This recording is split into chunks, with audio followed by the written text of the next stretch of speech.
اور جس کی وجہ سے ہماری نوجوان نسل بھی برباد ہو رہی ہے اور بے راہ روی کا شکار ہو رہی ہے۔ اور آپ خود بھی اسٹوڈنٹ ہیں، آپ کو بھی اندازہ ہے کہ اس وقت طلباء کا کتنا ٹرینڈ ہے ایجوکیشن کی طرف۔ بڑے بڑے ذہین بچے بھی جو ہیں وہ فیس بک، یوٹیوب اور دوسرے ایپس پہ جا کے گھنٹوں وہاں پر صرف کر دیتے ہیں۔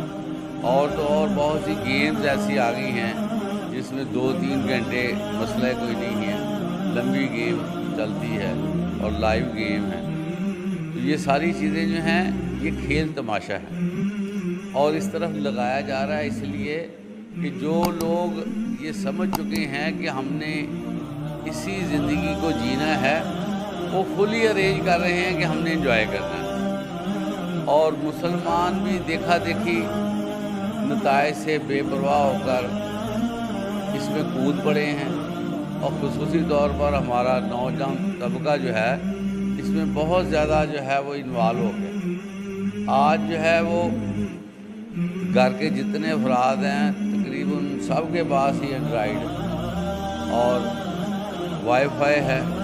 ہونا تو یہ چاہیے تھا کہ اس کا پازیٹیو استعمال ہوتا، لیکن رات گئے تک بچے جو ہیں وہ غلط چیزوں کی طرف مائل رہتے ہیں اور اپنے آپ کو برباد کر رہے ہیں۔ تو یہ ساری چیزیں کیوں ہو رہی ہیں کہ احساس نہیں ہے کہ مرنا ہے۔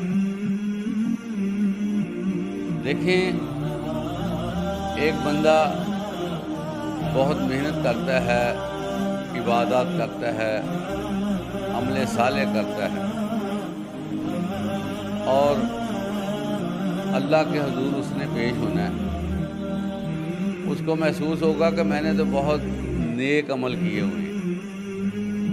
اس کے ماتھے پہ محراب بھی ہوگا، وضو والی جو جگہیں ہیں وہ بھی چمک رہی ہوں گی، لیکن عزیز طلباء اس کے سارے اعمال کو صرف اس وجہ سے برباد کر دیا جائے گا کہ وہ تنہائی میں بے حیائی کو دیکھتا، تنہائی میں وہ فضولیات کی طرف پڑا ہوا تھا، وہ بے فکر تھا اور اپنی نظریں جمائے رکھتا تھا، جس کی وجہ سے اس کے جتنے بھی اعمال ہیں سارے برباد کر دیے جائیں گے۔ اس لیے ان چیزوں سے بچنا بڑا ضروری ہے۔ اور یہ جو ایشو ہے نا دوبارہ جی اٹھنے کا، یہ ہمیں بھی ذرا مضبوط کرنا چاہیے۔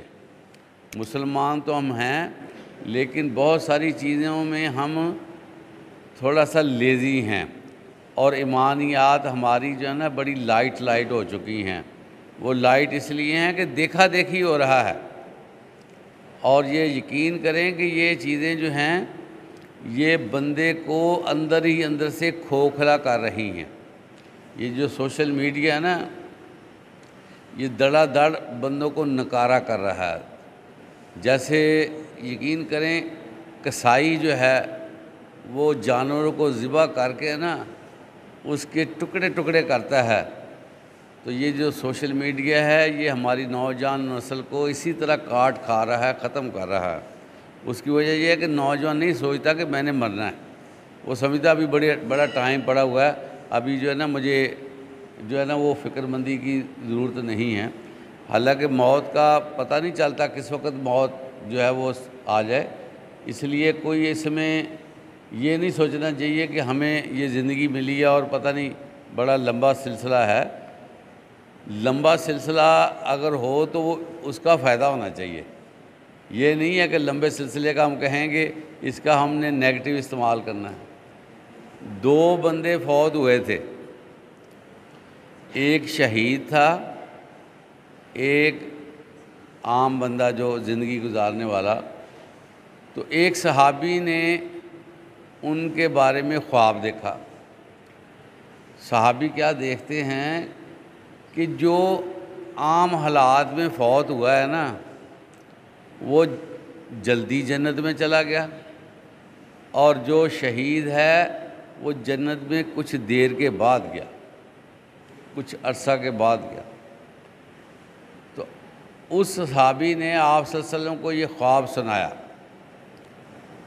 تو آپ علیہ الصلوۃ والسلام نے فرمایا ہاں ایسے ہی ہوا ہوگا، ایسے ہی ہوگا، کیونکہ جو بندہ فوت ہوا ہے نا اس کی عمر زیادہ تھی، اس نے زیادہ عمل کیا، وہ زیادہ دیر تک دنیا میں رہا، اس نے عمل بھی زیادہ کر لیا۔